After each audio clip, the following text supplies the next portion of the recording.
Mini episode 618 of the FDH Lounge is brought to you by Sportsology, delivering unconventional columns and webcasts about sports, TV, music, movies, and more. Follow them on the web at sportsology.com. The FDH Lounge. You want to schedule your life around it. A long time ago, on a gloomy, wet Cleveland spring night, two men stand alone amidst the late-night drizzle. Their voices echo across the vacant station parking lot as they debate the merits of the great American radio show that have been missing for far too long. On that night, an idea was born. That idea became the FDH Lounge.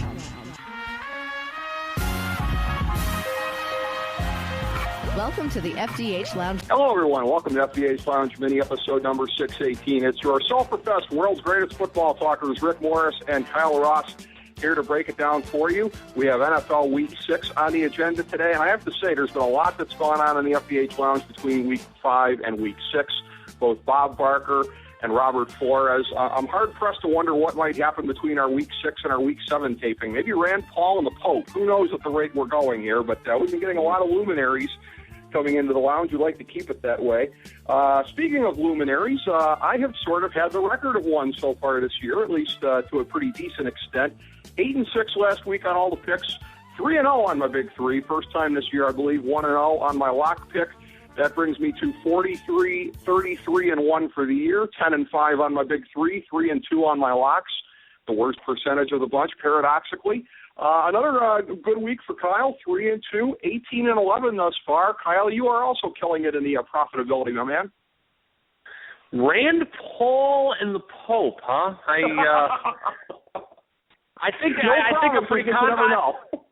I think I know where I sit on that spectrum, right in the middle. I think so.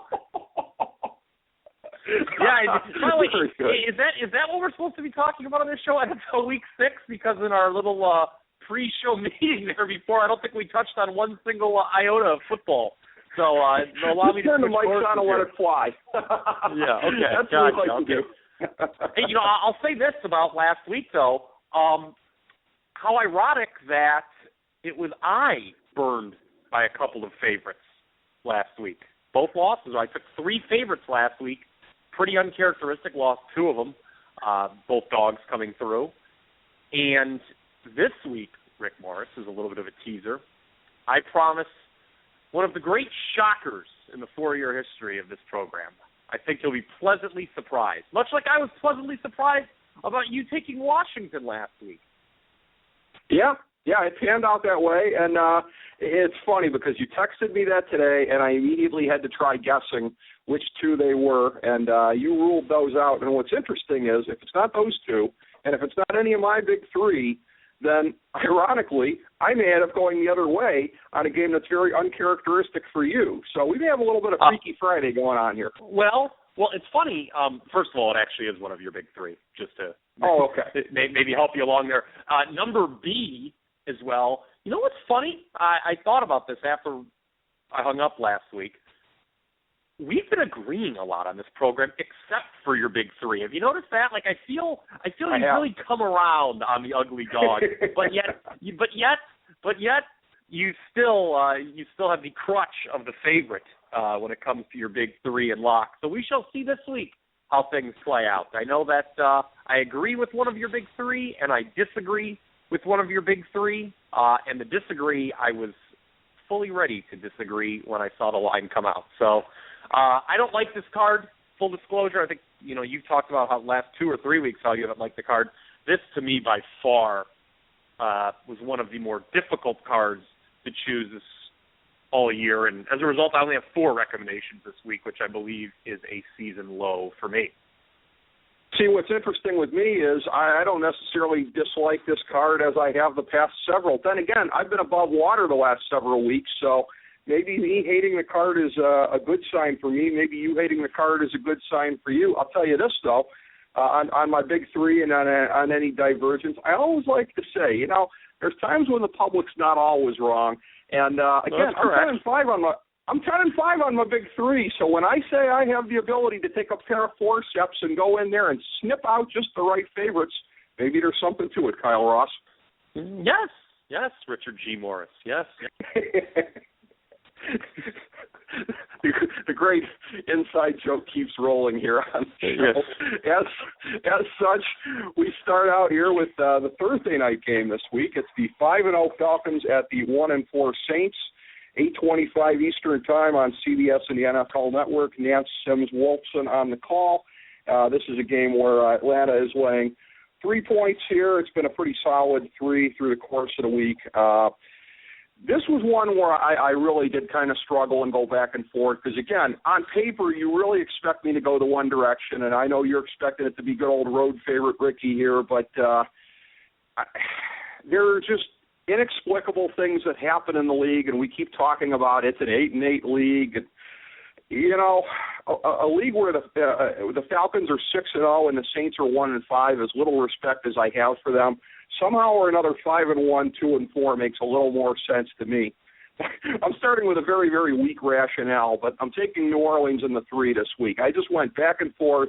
It seems too obvious to pick the Falcons, so I'm going to be on the Saints. Well, I like your rationale, and I would point out that, at least on my screen here, I'm seeing a number of opportunities to take 3.5 with the home dog in this instance, and even as many as 4 at the very square book of Bovada. And I'm with you. And this is actually my first recommendation. Wow. New Orleans, which should be... You got a better reason than I do. I don't think it should be a huge surprise. It's pretty similar to your rationale. To me, it's a buy low, sell high opportunity. Okay. As far as selling high goes, one of the big storylines right now in the NFL is obviously the fact that we've still got 6 unbeaten teams. I mean, you never have 6 unbeaten teams this deep into the season. Right. So the way I think, obviously, a couple of them have got to go down. It's the way I handicap college, not coincidentally. You know, I mean, teams are just going to lose this year. And I know, look, I went against the Saints last week as a road dog. That was the one favorite I did win with Philadelphia. And I talked about how, you know, it was a real struggle for the Saints to get the cover against Dallas. There was a little bit of luck with the overtime session. But as much as they've fallen, they still scream nice value to me as a home dog. I mean, Drew Brees getting points in the Mercedes-Benz Superdome, last year even, would have been unfathomable. As a matter of fact, I couldn't tell you the last time they were a home dog. Atlanta has been a favorite in New Orleans 3 times since the turn of the century. They have failed to cover all 3 times, losing the last 2 outright, one of them being the memorable Steve Gleason game after Hurricane Katrina. So historically, I don't think this is a great spot for Atlanta. New Orleans, a circle-the-wagon situation in prime time. Remember, their only win this year is a home prime time game. I know they lost 6 in a row at one point here at the Mercedes-Benz Superdome, but a win for New Orleans most likely here, but take the points. I wouldn't go money line. Take the points, especially with getting more than a field goal now. But I like New Orleans. First of 4 recommendations. Let me ask you this. Is there a little bit – we talk about this generally, I think, earlier in the season sometimes with games, but I've got a little bit of a sense here, too, of what would we have thought coming out of training camp? What would we have thought the line would have been? What would we have thought the records would have been?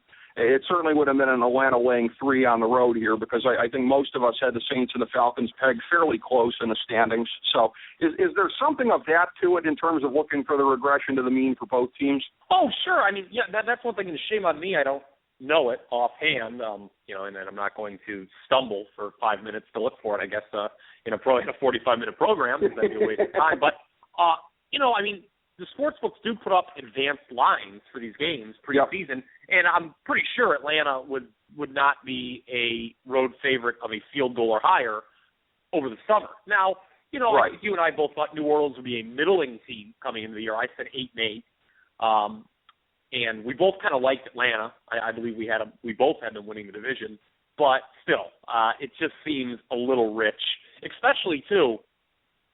I'm sure the listeners have heard this at some point during the week. I'm certainly not the first person to point it out. Atlanta has had to come from behind in the fourth quarter in 4 of their 5 wins. I mean, this Falcons team, and I know we're going to talk about the Bengals, I think, next. So this is called a segue in the industry, Ricky. Mm-hmm. We've seen this before from Atlanta, this act. Atlanta, like Cincinnati, ultimately how we judge them will be, fair or unfair is going to be based on what they do in the playoffs, assuming they get there. And I do think both Atlanta and Cincinnati will obviously get there. So, right. So yeah. Okay.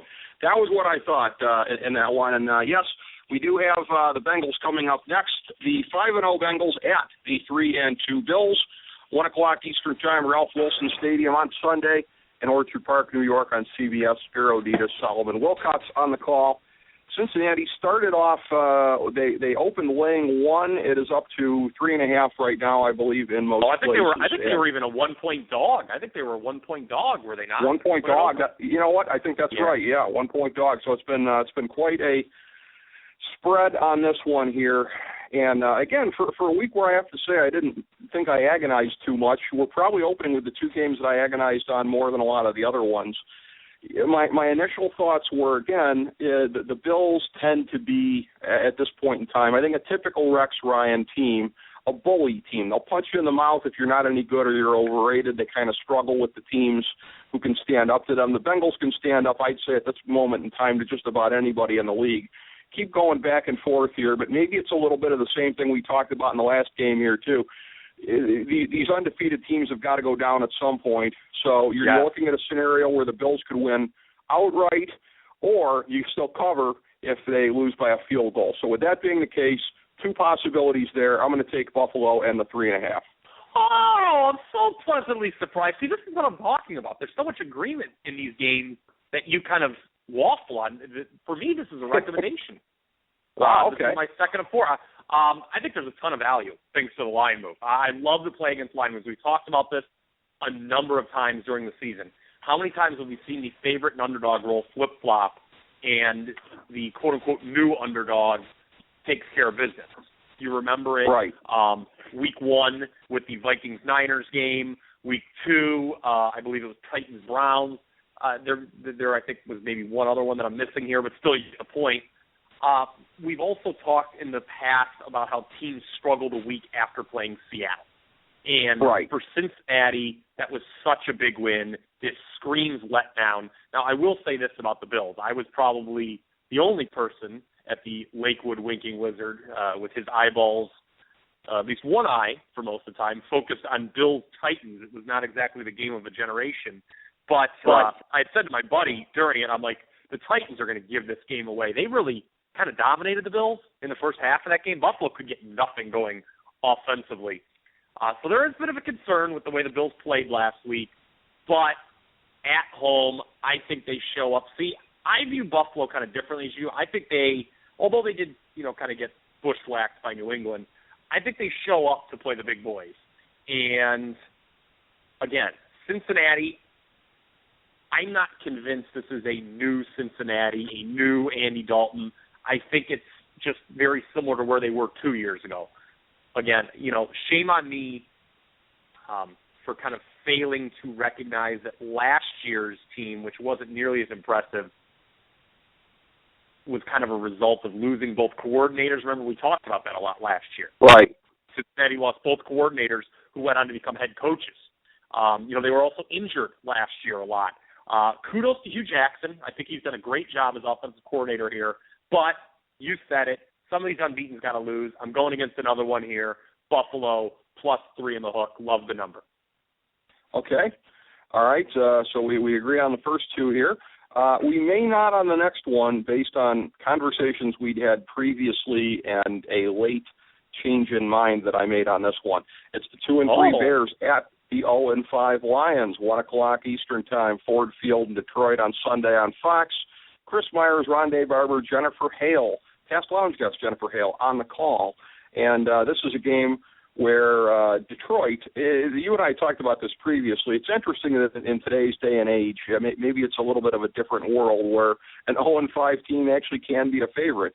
Detroit is laying the standard 3 at home, up from 2.5 initially. Some people looking past records. I, like you initially, at least what you were talking about at the time, kind of thought, okay, this is their opportunity, kind of ripe, whatever. I got to tell you, and the Lions, sometimes the Lions, yeah, for them to get off the schneid. in looking at the numbers, I always try to keep enough of an open mind for this. This has just jumped out at me. I mean, I know the Bears defensively, while not a juggernaut still, they're not the 85 Bears, but they're better than they have been. 185.8 yards per game given up through the air. And you're thinking to yourself, if there's a scenario for the Lions to get it going, it's that the passing game is going to assert itself. Megatron's always played pretty well against them, whatever. But the Bears, not as stout against the run, a little better against the pass. What have the Lions had some trouble with this year? Running the ball. So they don't seem to be very well poised to take advantage of where the Bears are a little bit softer. And where you would expect the Lions to pick it up a little bit is where the Bears have been pretty tough. So, believe it or not, I'm going to go with the Bears in this one. The Road Dogs here. I got a couple of these here this week, the Road Dog special. So, ladies and gentlemen, boys and girls, I am on the Bears getting the 3 points. I, like you, have done a mea culpa midweek here and no longer am willing to endorse the Lions. Oh, okay. And I'll tell you why. I said this last week when I made the case for Chicago against Kansas City. I think it was like one of the few games we disagreed on, kind of. Shame on me for not giving it out as an official recommendation on the Bears. But I think the way the Bears are being viewed still is wrong.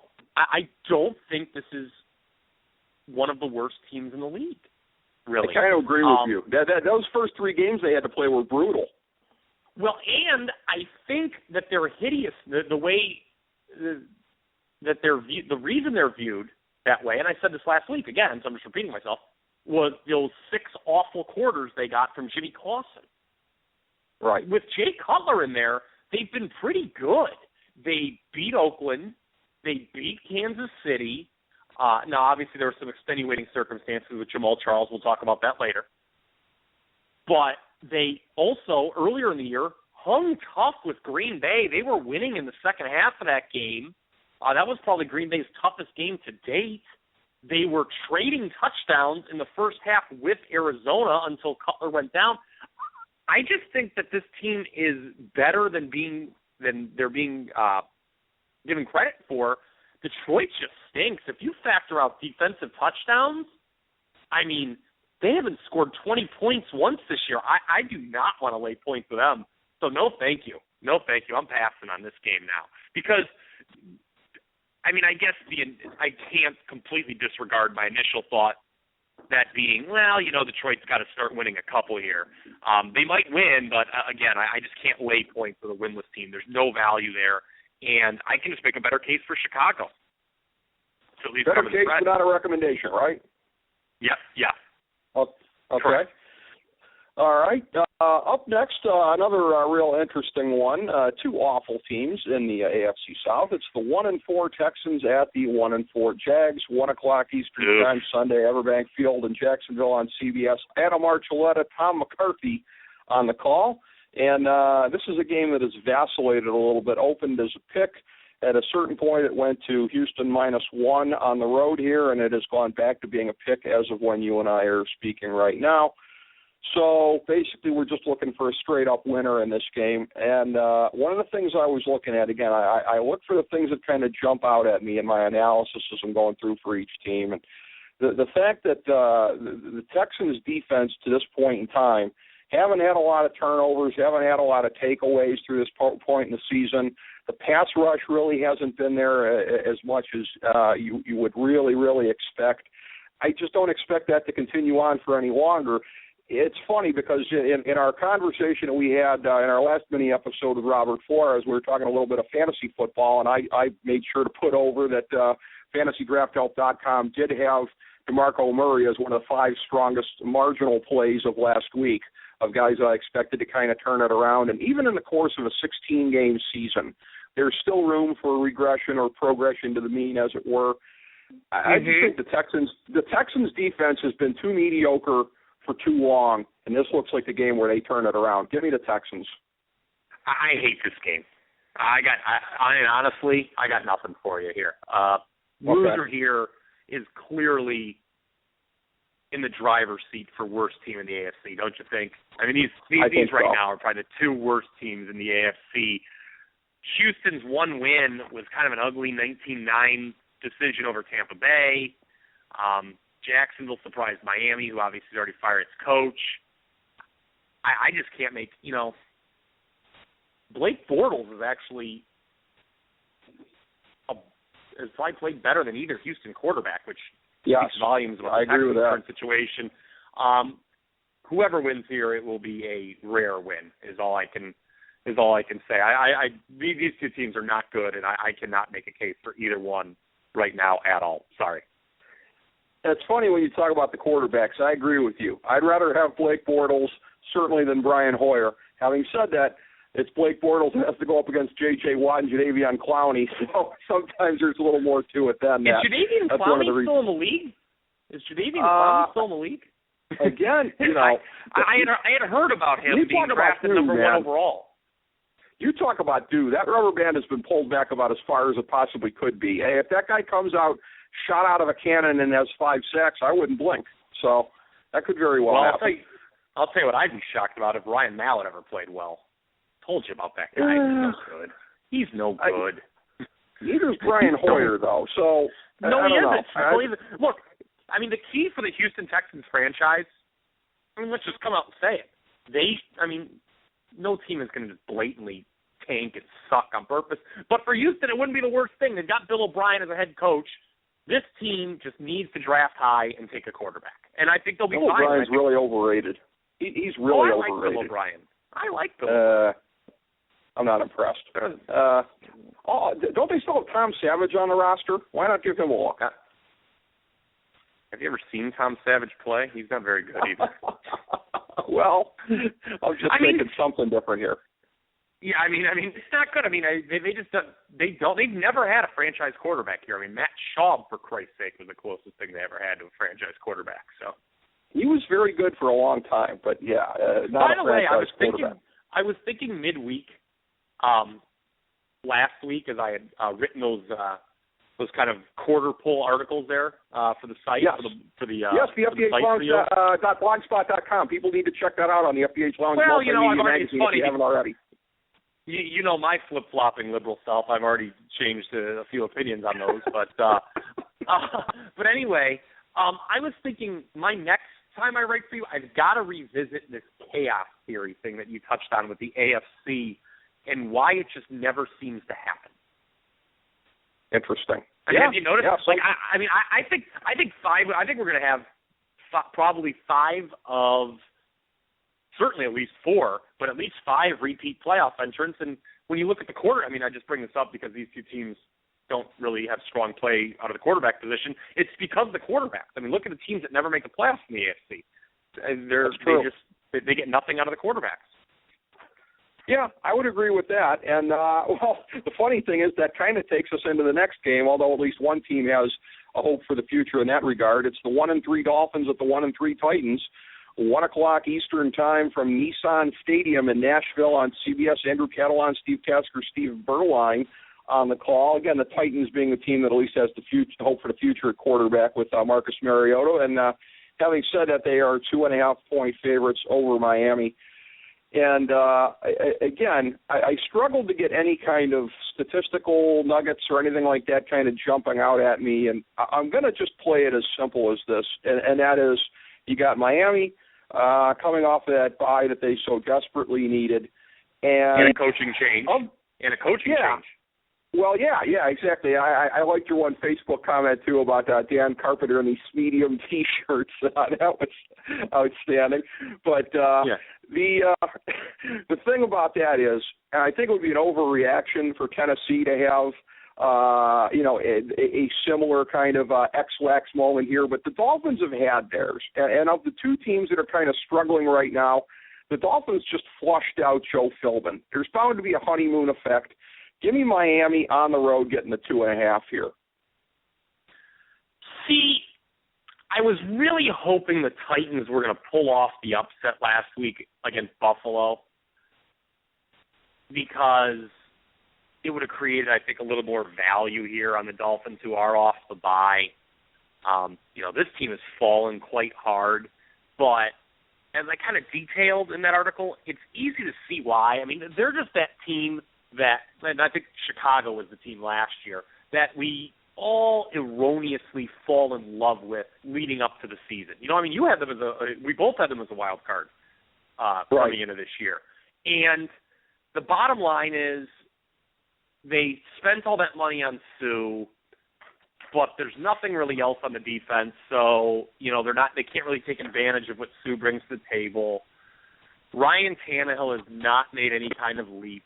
You know, hats off to Jason Jones, who always ripped Tannehill. It looks like he might be right on that one. They're just not a very good team. If Houston and Jacksonville are 1-2 in terms of worst in the AFC, these two are probably 3-4. And I'll say this: Tennessee has outgained all four opponents. They should have a better record than they do. So that also has me shying away from this game. By the way, it's not Dan Carpenter. I've made that same mistake a number of times. He was a former kicker for the Dolphins. It's Dan Campbell. Dan Campbell. Yeah. Wrong. I've made that mistake. I've made that mistake like 3 or 4 times in things I've written during the week. It throws you off because the Dolphins used to have a kicker named Dan Carpenter. That's right. I was not impressed by Dan Campbell's first press conference. The whole, there's a fine line between playing dirty and playing tough, and we're going to walk that line. It's, he has. There was a little bit of Mike Singletary, I thought, in his themes, and that's not a good thing. Well, Joe Philbin coached like he was in a coma, so they're going for Joe Philbin wasn't good. Joe Philbin wasn't good, but I could be completely wrong. I don't know the man from Adam, but I'd be surprised if the former tight end coach Dan Campbell was the head coach here in Miami at the start of 2016. And again, the Dolphins, poor ownership. They're one of those organizations that just never really seems to put it all together. That's exactly right. Up next here, this is kind of uncanny. Sunday, 1 o'clock Eastern time from MetLife Stadium in East Rutherford is the 2-3 Redskins at the 3-1 Jets. You have 5-time lounge guest Kenny Albert on the call, along with Daryl Moose Johnston and the delicious Holly Saunders. Kenny Albert, who, to break kayfabe here, as we are taping this, is broadcasting Game 5 of the American League Division Series. So a long week for this 5-time lounge guest. An interesting line here. Jets laying 6. It had opened at 5.5. There were a couple plays this week that I had where, again, if I was going to be like you and have variables as far as the number of picks, I would have had more than the 3. This one just missed my cut as far as being a recommendation. I'm all over the Jets as I look at this. Wow. That are similar in some ways. And the Jets, to me right now, I give them one of the 2 wild cards in the AFC as we stand right now. Both teams are good in the running game. There's not much to separate them there. Defensively, the Redskins at this point are good, surprisingly so. The Jets are a better version of what the Redskins do. The Jets are better than that. And offensively, and this is the faint praise it's intended to be, Ryan Fitzpatrick is a slightly rich man's Kirk Cousins. Yes, that is faint praise. So the Jets, as I look all the way around here, just kind of have the edges in this game. I like them. I think this is a game where, we separate the wheat from the chaff a little bit. The Jets go to 4-1, Redskins to 2-4. See, this for me was the hardest call of the week. Okay.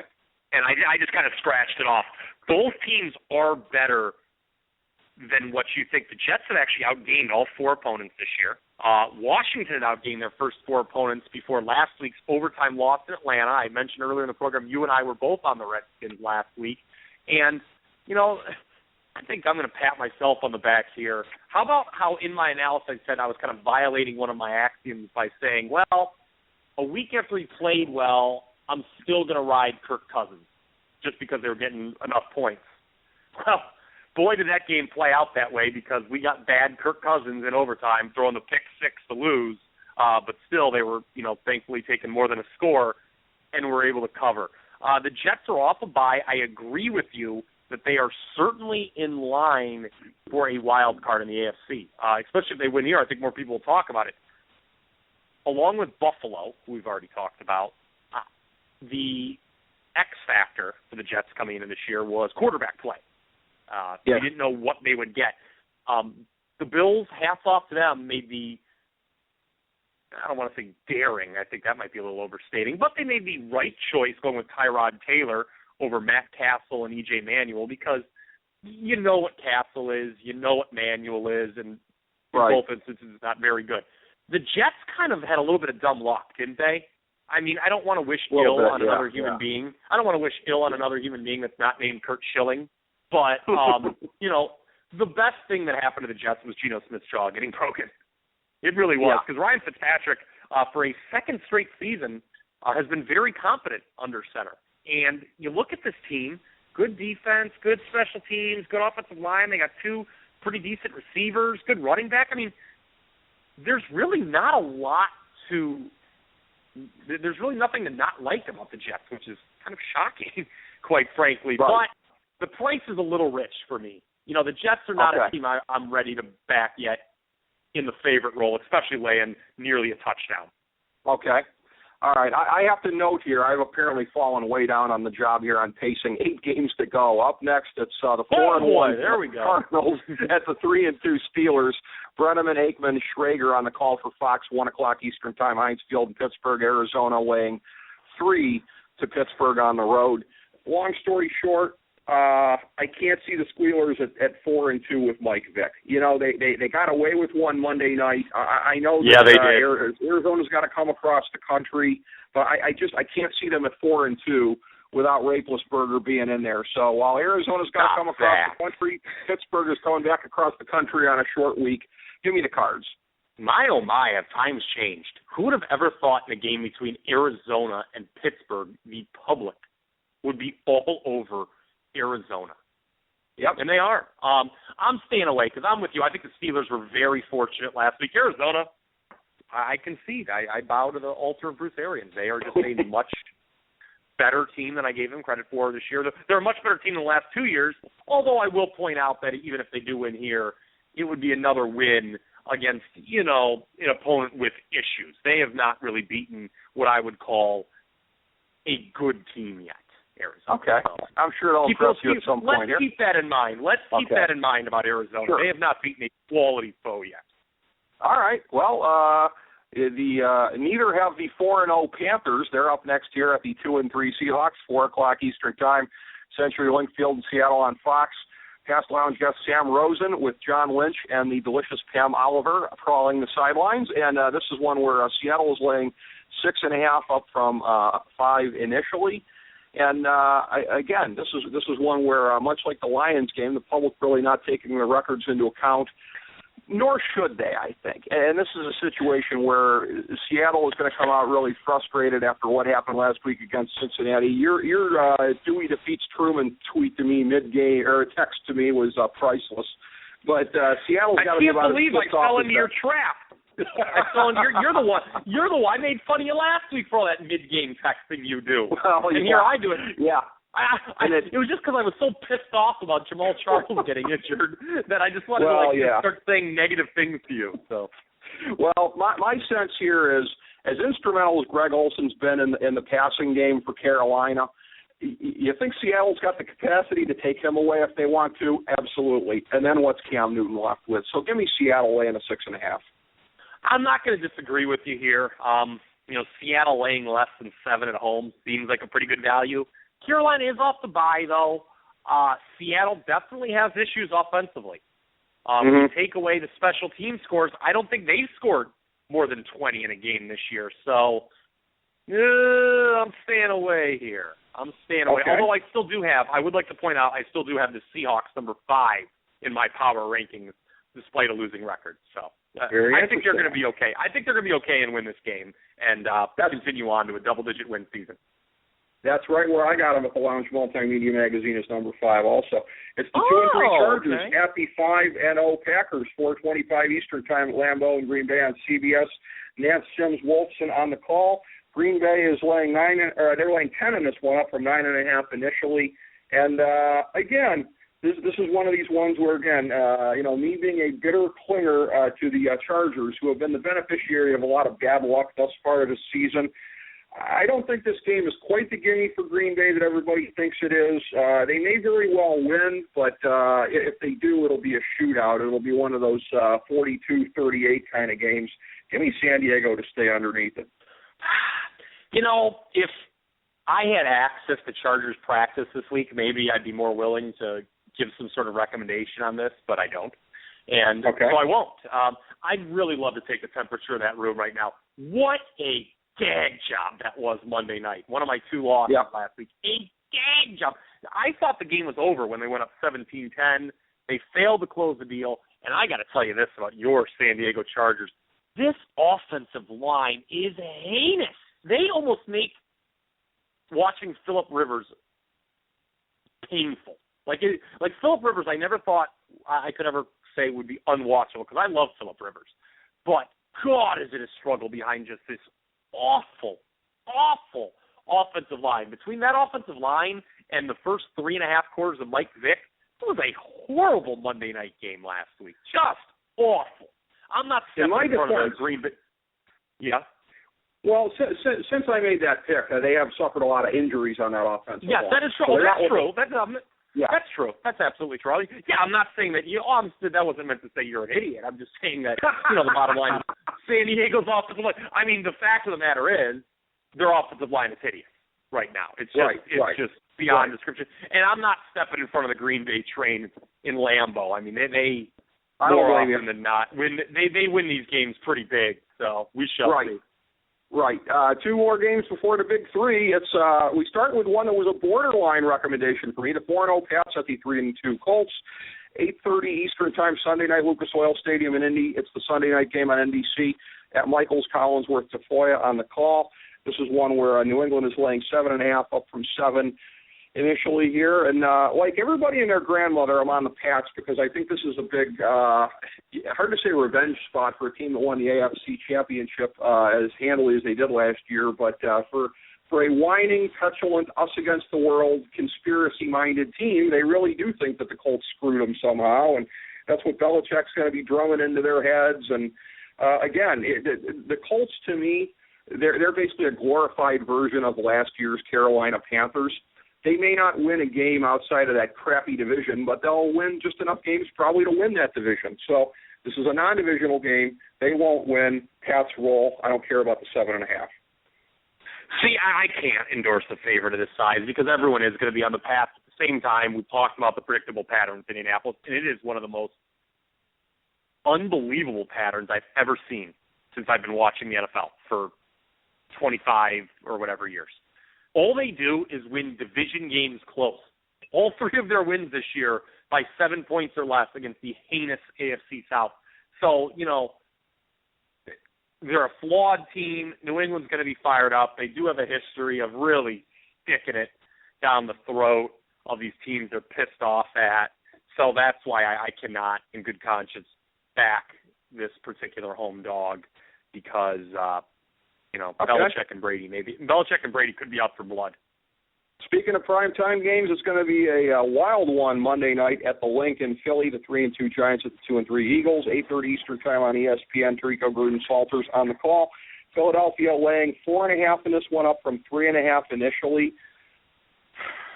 My bottom line on is this: with the Giants, with the offenses are going to be the story of the game here. With the Giants, I know what I'm getting a lot more than I know about with the Eagles. The Eagles, again, they have that kind of upside. They get everything going. They could have put up 42, 45 points and win this game, but who's more likely to be in the high 20s or the 30s on a given week? It's the Giants. So give me the Giants, and I will gladly take the 4.5. Thank you. See, I like both of these teams more than I think most people do. The Giants, by the way, had a double-digit lead in all 5 games.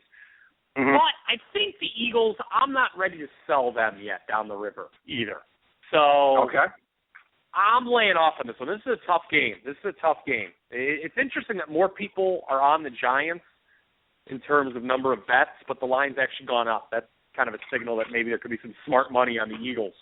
So we shall see.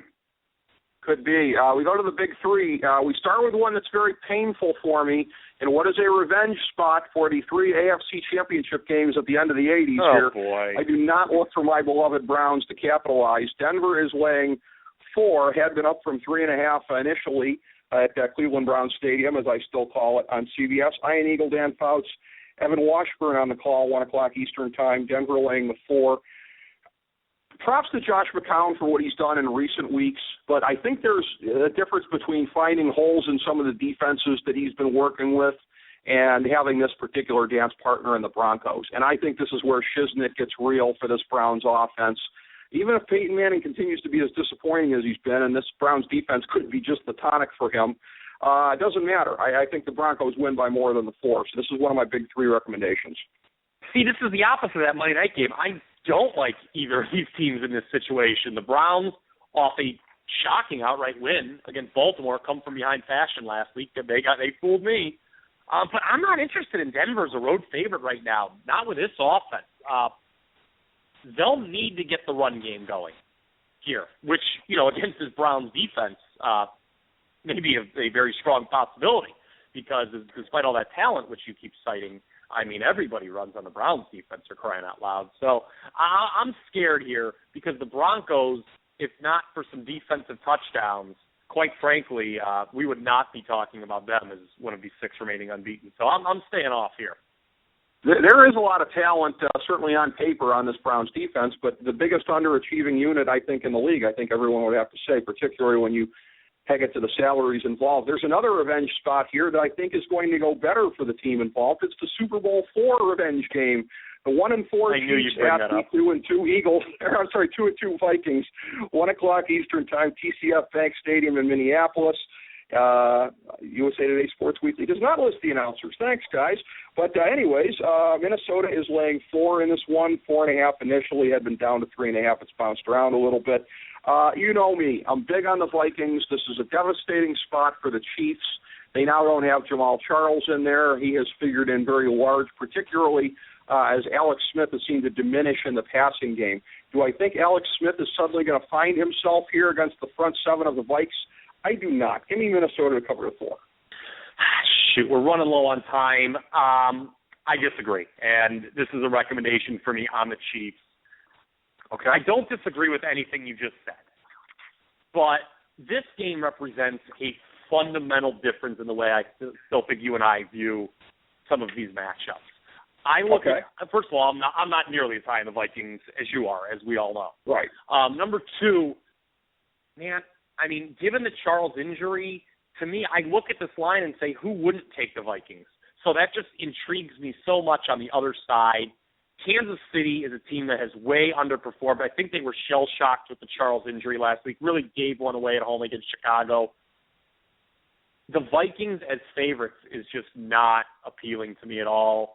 As a matter of fact, I will recommend taking the points with Kansas City in what could be a surprise effort as Super Bowl IV maybe isn't avenged after all.